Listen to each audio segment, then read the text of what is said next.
Hold still, Dara. It'll be over soon, my mother whispered as my stepdad poured boiling water on my face.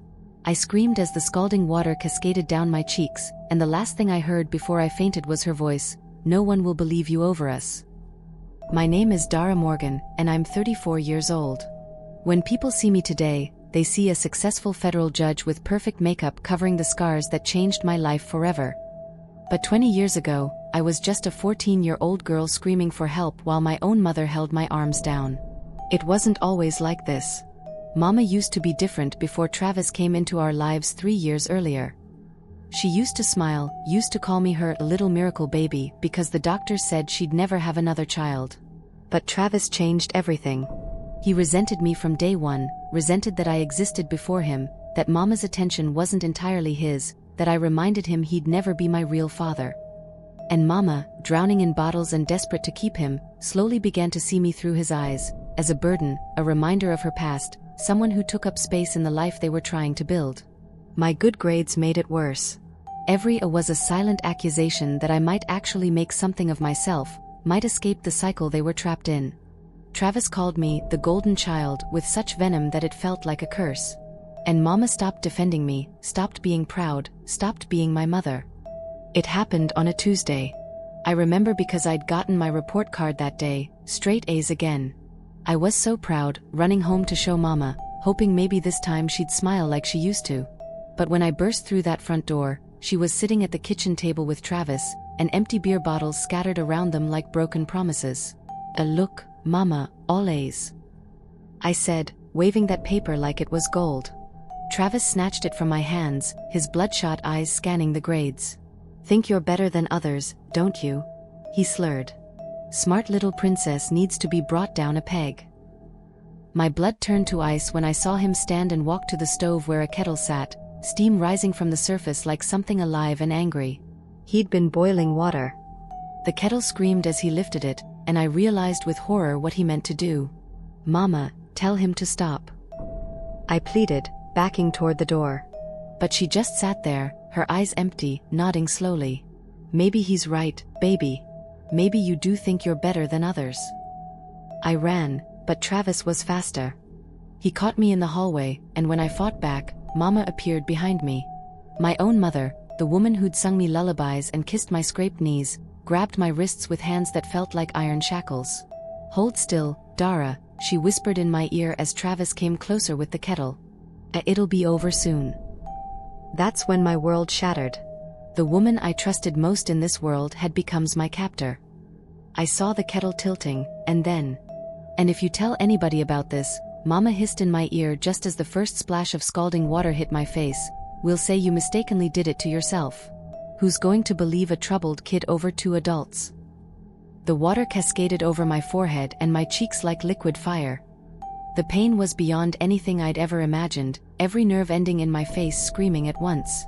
I heard myself shrieking, a sound I didn't recognize as human. The smell of burning flesh, my flesh, filled my nostrils as more hot water poured down. I couldn't see, couldn't breathe, couldn't think past the agony. Then everything went black. I don't remember collapsing. I don't remember Mama and Travis letting me go, don't remember them leaving me there on that hallway floor like discarded trash. But that's exactly what they did, walked out of that house while their daughter lay unconscious, her face still steaming from the boiling water they'd poured on her. What I learned later was that a neighbor, Mrs. Clara from 2 doors down, had heard my screams. She'd heard a child's desperate, agonized crying and came running. She found our front door slightly ajar, pushed it open, and discovered me alone, unconscious on the hallway floor with my face grotesquely swollen and blistered, the skin already bubbling from the burns. Mrs. Clara called 911 immediately. She rode with me in the ambulance, holding my hand and praying silently while the paramedics worked frantically. The doctors later told her I was lucky she acted so fast, another 20 minutes and the damage to my left eye might have been permanent. As it was, I came dangerously close to losing my vision entirely. I woke up the next day in a hospital bed, my entire face wrapped in bandages, feeling like my head was still on fire. A nurse was checking my fore when I stirred. Where am I?" My voice came out as a croak. "County General Hospital, sweetheart. You're safe now." Her eyes were kind but filled with a sadness that told me she knew exactly what had happened to me. You've been unconscious for almost 20 hours. What happened? How did I get here? She hesitated, choosing her words carefully. A neighbor found you and called for help. Do you remember anything? The memories crashed back, Travis's face, the kettle of boiling water, Mama holding me down. I started to shake. I need to call someone, I whispered. My Aunt Sandra. Please. The nurse handed me her personal cell phone, and with trembling fingers, I dialed the only number I'd memorized besides my own home. When Sandra answered, I broke down completely. Through my tears and broken voice, I told her everything. Pack a bag, baby, she whispered, her voice thick with fury and heartbreak. I'm coming to get you. I'm 3 states away, but I'll be there in 2 days. Don't you worry, you're never going back to that house again. Those 2 days felt like an eternity. The doctors worked on my face, applying specialized burn treatments and preparing me for the long road of reconstruction ahead. Social workers came with their clipboards and cameras, documenting every angle of my injuries. The police were called, but when they went to my house, it was empty. Mama and Travis had vanished. On the 2nd day, Mrs. Clara came to visit. She brought flowers and sat beside my bed, her eyes filling with tears when she saw my bandaged face. When Aunt Sandra finally arrived like an angel of mercy, she took one look at me and held me so tight I thought she'd never let go. Then she turned to Mrs. Clara, who'd waited to meet her. You're the one who found her? Sandra asked, her voice shaking. Mrs. Clara nodded, dabbing at her eyes. I heard screaming, terrible screaming. I ran over and the door was open. I went inside calling out, and I found her on the hallway floor. Her face. She couldn't finish, her voice breaking. She was alone. Unconscious. No one else in the house. Just that poor baby on the floor. I didn't know what had happened, just that she needed help immediately. Sandra's jaw clenched. They left her there. They burned their own daughter and left her there to die. The doctors said if I'd come even 20 minutes later. Mrs. Clara shook her head. She almost lost her eye. Sandra pulled me close again, and I felt her tears on the top of my head. Thank you, she whispered to Mrs. Clara. Thank you for saving her life. That same day, Sandra transferred me to a better hospital across town, where specialists could handle the extensive reconstruction I'd need. She became my guardian angel and my salvation, holding my hand through every surgery, every skin graft, every moment when I wanted to give up. Honey, this is going to be a long road, Dr. Harris told me gently at the new hospital. The scarring will fade with time, but it'll never completely disappear. And we'll need to monitor your left eye closely, you came very close to permanent vision loss. I touched the bandages covering my face. Will I ever look normal again? Define normal, he said with a sad smile. You'll always be beautiful, Dara. Different, but beautiful. Sandra sold her house to pay for the best plastic surgeons, working double shifts as a nurse to keep us afloat. Why are you doing all this for me? I asked her one night after my 3rd reconstruction surgery. Because your mama forgot how to be a mother, she said, tears streaming down her face. But I remember what love looks like.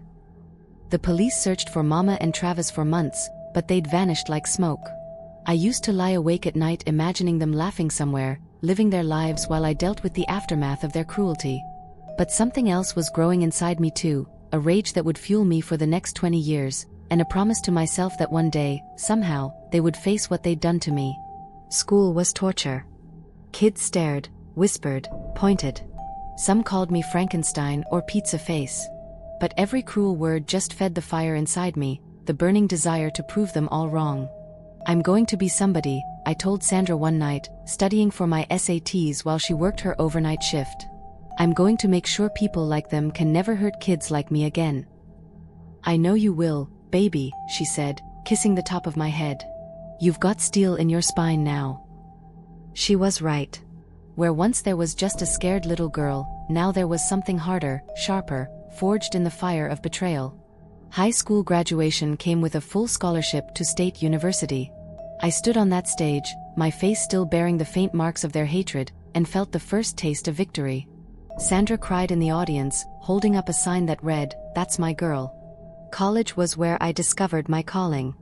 In Professor Robert's criminal justice class, we studied cases of child abuse, and I found myself speaking with an authority that came from life experience.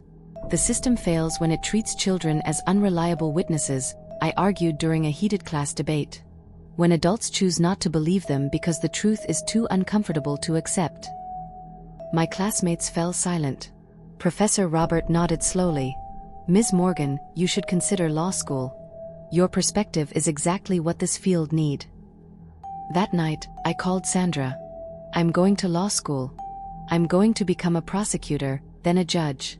I'm going to make sure monsters like them face consequences. Dara, honey, that's wonderful. But have you thought about what happens if you ever see them again?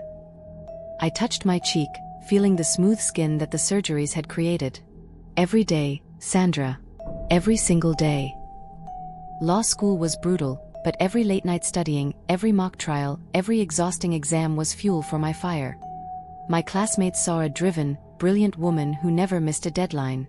They didn't see the girl who still woke up screaming sometimes, feeling phantom burns on her face. I graduated summa cum laude, top 5% of my class. The dean shook my hand at graduation, and I saw respect in his eyes, not pity, not horror, just pure admiration for what I'd accomplished. You're going places, Miss Morgan, he said. Sir, I am. But deep down, I knew there was only one place I really wanted to go, back to face the people who tried to destroy me. I spent 10 years as a prosecutor, building an unshakable reputation for being tough on child abuse cases. My conviction rate was 93%, the highest in the state. Lawyers feared facing me in court because I fought for every child with the fury of someone who'd been failed by the system once before. You're relentless, my colleague Ryan once said after I'd secured a life sentence for a man who tortured his stepson. It's like you take each case personally. Because I do, I replied, not caring if he thought I was too emotional. Every child I saved was the 14-year-old girl I couldn't save 20 years ago. But there was one case that almost broke me. A 15-year-old girl named Lucy, abused and violated by her mother's boyfriend in ways no child should ever experience. She sat in my office, too terrified to testify, convinced no one would believe her over an adult. I knelt down in front of her, and for the first time in years, I let my makeup fade enough so she could see the faint scars still visible on my cheek if you looked closely enough. I was you once, I told her quietly. The people who were supposed to protect me hurt me instead. And I'm here now because someone believed me when it mattered. I believe you, Lucy. And I'm going to make sure he never hurts you again. She testified. We won. And when she hugged me after the verdict, whispering thank you into my shoulder, I knew exactly why I'd survived, so I could be there for her and others. The day I was nominated for federal judge was the proudest moment of my life. Sandra cried when I called her, and I could hear the pride in her voice. Your mama would be proud, she said softly. No, I corrected. A real mother would be proud. She gave up that right when she held me down. The confirmation hearings were intense. Senators questioned my qualifications, my temperament, my ability to be impartial. But when they asked about my scar, barely visible now, but still there if you knew where to look, I told them the truth. This scar reminds me why justice matters, I said into the microphone. It reminds me that when adults fail children, someone has to stand up for the voiceless. I was confirmed unanimously. Judge Dara Morgan. The title felt like armor, like power, like redemption all wrapped into one. I'd spent 20 years climbing out of the hell they tried to bury me in, and now I sat behind a bench where my word was law. But fate wasn't finished with me yet. Because 3 months after I put on those robes for the first time, Detective Daniel walked into my chambers with a case file that would change everything. Your Honor, we need to talk. Detective Daniel's hands shook slightly as he placed the file on my desk. Judge Morgan, this is unusual. We've been tracking a couple involved in multiple fraud schemes across several states, identity theft, welfare fraud, drug trafficking. Small-time stuff, but they've been at it for over 20 years. My heart started pounding, but I kept my voice steady. What does this have to do with me, detective? The woman's name is Linda Morgan. She claims to be your mother. The world tilted. 20 years of wondering where they were, what they were doing, if they ever thought about what they'd done to me. And now, here they were, sitting in a jail cell just 50 miles away. There's more, Daniel continued. When we arrested them, she started talking about having a daughter who abandoned her. Said her daughter was some big-shot judge who never helped her family. She's demanding to see you. I laughed, but it came out bitter and cold. She wants to see me? After what she did? Daniel looked confused. Ma'am. I touched my cheek instinctively, feeling for scars that were barely visible now. Detective, I need you to run their names through the system. Look for any reports involving child abuse from about 20 years ago. An hour later, he was back, his face grim. Jesus Christ, Judge Morgan, I'm so sorry. The case was never prosecuted because you disappeared, and they couldn't locate you for testimony. They didn't disappear, I said quietly. I was rescued. And now, after all these years, they want to play the victim. Ma'am, there's something else. They've been assigned a public defender, and their case, it's been assigned to your court. The irony was so perfect, it almost felt scripted. The woman who'd held me down while her husband poured boiling water on my face would now stand before me, asking for mercy she'd never shown her own daughter. Your Honor, you'll need to recuse yourself. The conflict of interest is obvious. I stared at that file for a long moment, thinking about that terrified 14-year-old girl who'd begged for help that never came. Detective, I appreciate your concern for protocol. But here's what's going to happen. I will disclose my relationship to the defendants on the record. Their attorney can file a motion if they wish. But unless a higher court orders me to step down, I will see this case through. These two people spent 20 years running from justice. I won't give them another escape route. Daniel shifted uncomfortably. Ma'am, with all due respect. This conversation is over, Detective. Prepare your case. The courthouse buzzer echoed through my chambers as I prepared for the most important day of my career. 20 years of preparation had led to this moment. I adjusted my robes in the mirror, seeing not just Judge Morgan, but that scared little girl who'd promised herself justice one day.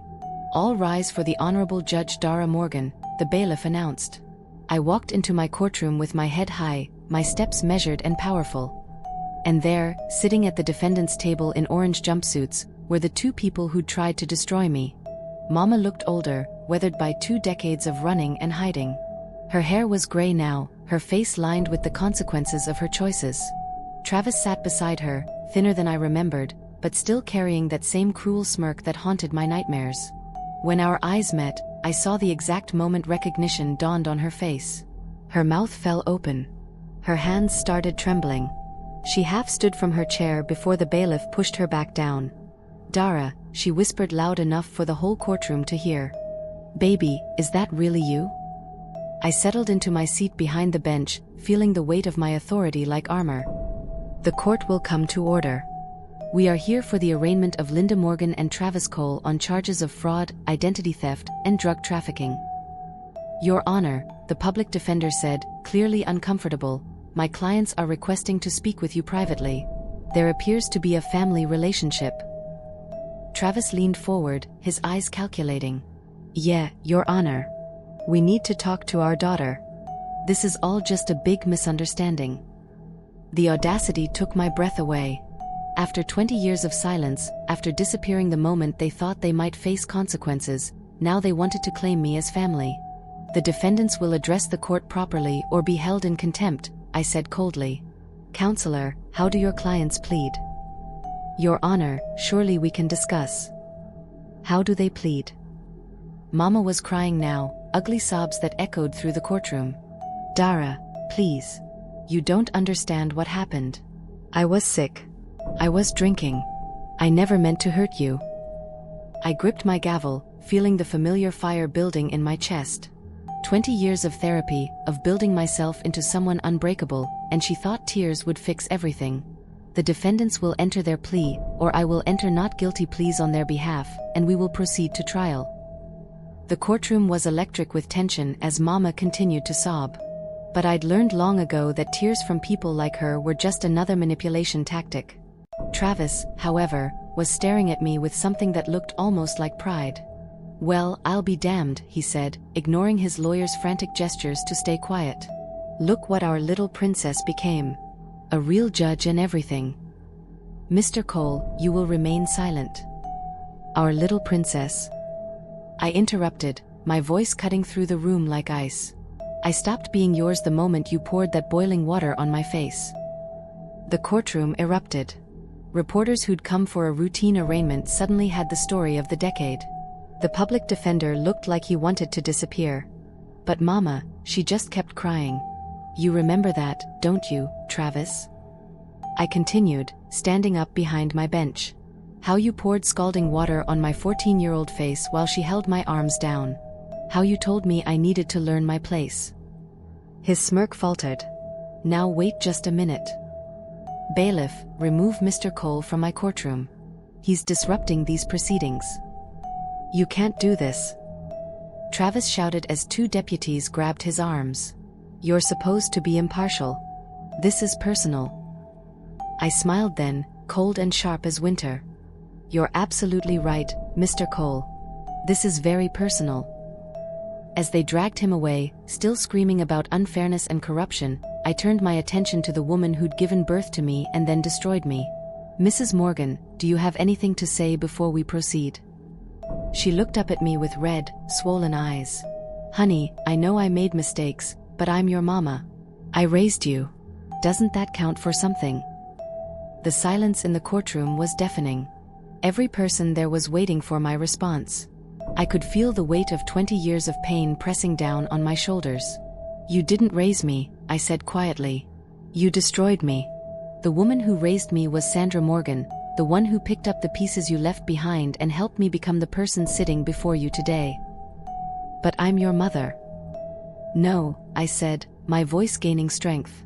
A mother protects her child. A mother stands between her child and harm. You chose him over me. You held me down while he mutilated my face. You don't get to claim motherhood now. The gavel felt heavy in my hand as I prepared to deliver justice 20 years in the making. The media had turned this into a circus. By lunch break, news vans lined the street outside the courthouse, and my phone wouldn't stop buzzing with interview requests. But I wasn't interested in their story. This was about something much deeper than headlines. I returned to my chambers to find Sandra waiting for me, her eyes filled with concern. Baby, I saw the news. Are you okay? I hugged her tightly, breathing in the scent of her perfume that had comforted me through so many dark nights. I'm exactly where I need to be, Aunt Sandra.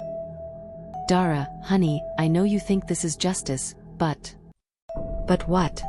She deserves mercy. Compassion. Where was that when I was screaming for help? Sandra sighed, settling into the chair across from my desk. I'm not saying she deserves anything. I'm saying you do. You deserve peace, not to carry this anger for the rest of your life. Before I could respond, there was a knock on my door. My clerk entered with a grim expression. Judge Morgan, Mrs. Morgan's attorney is requesting an emergency meeting. She says she has information about other children. My blood ran cold. What other children? An hour later, I sat across from Linda Morgan and her lawyer in a secure conference room. She looked broken, defeated, nothing like the woman who'd once held such terrifying power over me. There were others, she whispered, unable to meet my eyes. After you left, Travis, he had a temper. We took in foster kids for the money, and sometimes... Sometimes what? I demanded, my voice sharp enough to cut glass. Sometimes he would lose control. But I never held anyone down again, I swear. I learned my lesson. Her lawyer cleared his throat. My client is willing to provide information about these incidents in exchange for a reduced sentence. I stared at this woman who'd given birth to me, who'd failed me, who'd apparently failed other children too. The rage inside me was so hot I could barely breathe. How many children, Linda? I don't know exactly. Maybe 4 or 5 over the years. But I always called child services eventually. I always. You always what? Waited until after they were traumatized? Until after Travis had already hurt them? She finally looked up at me, and I saw something I'd never seen before in her eyes, genuine remorse. I was weak, Dara. I was scared and weak, and I failed you. I failed all of them. That night, I couldn't sleep. I sat in my study staring at the case files Detective Daniel had brought me, for children ranging in age from 8 to 15. All placed in foster care with Linda and Travis between 1999 and 2015. All removed within 6 months. All bearing the invisible scars that people like us carry forever. I called Detective Daniel at midnight. "Judge Morgan, is everything all right? I need you to find them, the other children. They deserve to know that someone believes them, that someone cares about what happened to them." "Ma'am, that might take some time. Foster records from that era aren't always." "I don't care how long it takes. Find them." The next morning, I walked into court carrying the weight of more than just my own pain. I was carrying the pain of 4 other children who'd never gotten their day in court. Linda looked smaller somehow, as if admitting the truth had literally diminished her. Travis, back in custody and in shackles this time, just glared at me with undisguised hatred. "Your Honor," the prosecutor began, "given the new information that's come to light, the state is adding charges of child endangerment and conspiracy to commit child abuse." Travis's lawyer immediately objected. "Your Honor, these are decades-old allegations with no corroborating evidence." I leaned forward, my voice deadly quiet. "Counselor, are you suggesting that my testimony about what these defendants did to me isn't credible evidence?" The lawyer's face went pale. "No, Your Honor, of course not. I just meant. I was there. I remember every detail. The smell of burning flesh, the sound of my own screams, the feeling of my mother's hands holding me down while her boyfriend mutilated my face." The courtroom was dead silent. Even the court reporter had stopped typing, staring at me with something between horror and admiration. "And if there were other children," I continued, standing up behind my bench, "other victims who suffered at the hands of these defendants, then I will make sure they get the justice they deserve, even if it takes the rest of my life." Travis finally spoke, his voice thick with rage. "You always were a vindictive little. This isn't justice, it's revenge." The gavel cracked against the bench like thunder. "Bailiff, gag Mr. Cole. He's forfeited his right to speak in my courtroom." As they fitted him with a restraint, I turned to Linda. "Do you have anything to say before sentencing?" She stood slowly, her hands shaking. "I'm sorry, Dara. I know it's not enough, but I'm sorry." I looked at her for a long moment. The sentencing hearing lasted 3 days. One by one, Detective Daniel had found the other victims, and one by one, they came forward to tell their stories. Each testimony was a knife twisting in my chest because I could have prevented their pain if I'd been braver, if I'd fought harder to make sure Linda and Travis faced consequences the first time. Tiana, now 25, took the stand with trembling hands. She kept her sleeves pulled down at first, her voice barely above a whisper. "I was with them for 8 months when I was 12, she began. Travis said I was clumsy, that I needed to learn to be more careful." Her hands shook as she slowly rolled up her left sleeve, revealing angry, deliberate scars, perfect triangular burns on her forearm. The courtroom gasped. "He held the iron to my skin and told me it was my fault for breaking a plate." Linda just watched. She always just watched. Caleb, 22, couldn't even look at Travis as he testified. His voice cracked with emotion. "I tried to run away 6 times. 6 times I begged someone, anyone, to help me. But Travis always found me, always brought me back." He finally turned to face them, tears streaming down his face. He said nobody would believe a foster kid over respectable adults. And for 3 years, he was right. The twins, Michael and Michelle, now 19, took the stand together, holding hands like they used to as children. Michelle spoke first, her voice stronger than her brother's. "We were only 10 when we came to their house. Travis used cigarettes, said we needed to learn respect." Michael lifted his shirt slightly, showing small circular scars dotting his ribcage. "He'd do it where nobody could see," Michael added quietly. "And Linda would tell us afterwards that if we told anyone, they'd split us up, send us to different homes. We were more afraid of losing each other than of the burns." With each story, I felt the weight of my position more acutely. This wasn't just about my pain anymore. This was about a pattern of abuse that had continued for decades because the system had failed to stop them the first time. "Your Honor," the prosecutor said during closing arguments, "the defendants have shown a clear pattern of child abuse spanning 20 years. They've shown no remorse, taken no responsibility, and given no indication that they wouldn't continue this behavior if released. Linda's lawyer tried to argue for leniency based on her cooperation, but the evidence was overwhelming. 4 children tortured, 5 if you counted me, and who knows how many others who never came forward. When it came time for victim impact statements, I did something unprecedented. I stepped down from the bench and stood at the podium where I'd heard so many victims tell their stories. 20 years ago, these 2 people taught me what evil looks like, I began, my voice steady despite the storm in my chest. They taught me that the people who are supposed to protect you can be the ones who hurt you most. They taught me that pain can be so intense it changes the very structure of who you are. I looked directly at Linda, who was crying again. But they also taught me something else. They taught me that survival is a choice. That you can let evil destroy you, or you can let it forge you into something stronger. Travis was staring at me with pure hatred. But I wasn't talking to him anymore. I was talking to every victim who'd ever felt powerless. I became a judge because of what you did to me. I dedicated my life to protecting children because you failed to protect me. In trying to destroy me, you created your own judge and jury. The irony wasn't lost on anyone in the room. Will the defendants please rise for sentencing? Linda struggled to her feet, her orange jumpsuit hanging loose on her diminished frame. Travis stood defiantly even in shackles, still carrying that arrogant smirk that had haunted my nightmares for 20 years. I looked down at them from my bench, feeling the full weight of my authority, of the journey that had brought me to this moment. Every sleepless night studying law, every case I'd prosecuted, every child I'd fought for had led to this. Travis Cole, you have been found guilty of conspiracy to commit child abuse, child endangerment, fraud, identity theft, and drug trafficking. But more than that, you are guilty of stealing innocence from children who trusted the adults in their lives to protect them.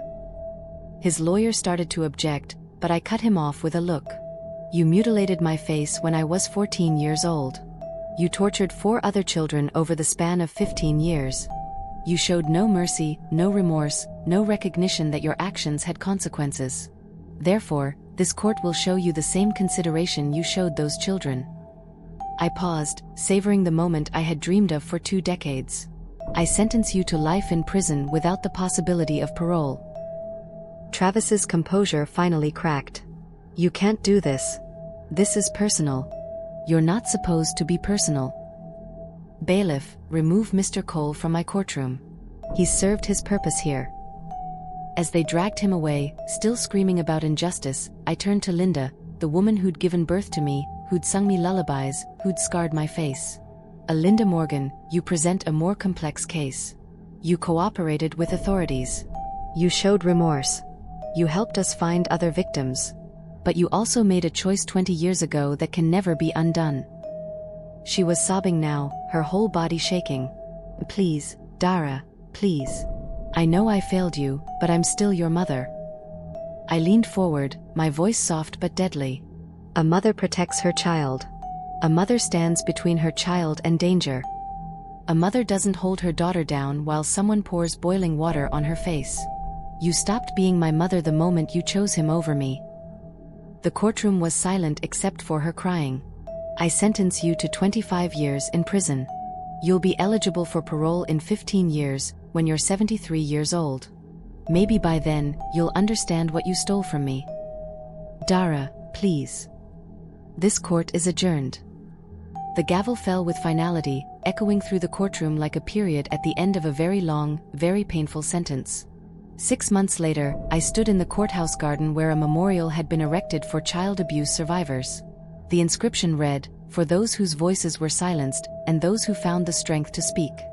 Sandra had suggested it, and the city had unanimously approved the funding. Detective Daniel found me there, holding a file I'd been expecting.